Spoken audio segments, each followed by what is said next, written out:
তামিলনাড়ুর বিধানসভার বিধায়কদের আস্থা ভোটে জয়ী হয়েছেন রাজ্যের নতুন মুখ্যমন্ত্রী জোসেফ বিজয় চন্দ্রশেখর ওরফে থালাপতি বিজয়। সরকার গড়ার ক্ষেত্রে এখন আর কোনো বাধা নেই তার সামনে। বুধবার আস্থা ভোট হয়েছে তামিলনাড়ুর বিধানসভায়। সেখানে বিজয়ের পক্ষে ভোট দিয়েছেন 144 জন বিধায়ক। ভোট গ্রহণের পর দেখা যায় বিজয়ের পক্ষে ম্যাজিক ফিগার বা প্রয়োজনীয় আসনের চেয়ে বেশি ভোট পড়েছে। ভোটাভুটির আগেই বিধানসভা কক্ষ ত্যাগ করেন এম.কে. স্ট্যালিনের দল টিএমকে এর 59 জন বিধায়ক। আস্থা ভোটে বিপক্ষে ভোট দিয়েছেন 22 জন বিধায়ক। জোসেফ বিজয়ের দল টিভিকে এর কাছে 108 জন বিধায়ক ছিল।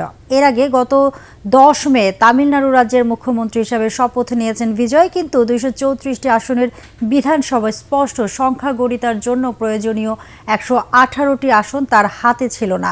তাই অন্যান্য দলের সমর্থনের প্রয়োজন ছিল তার।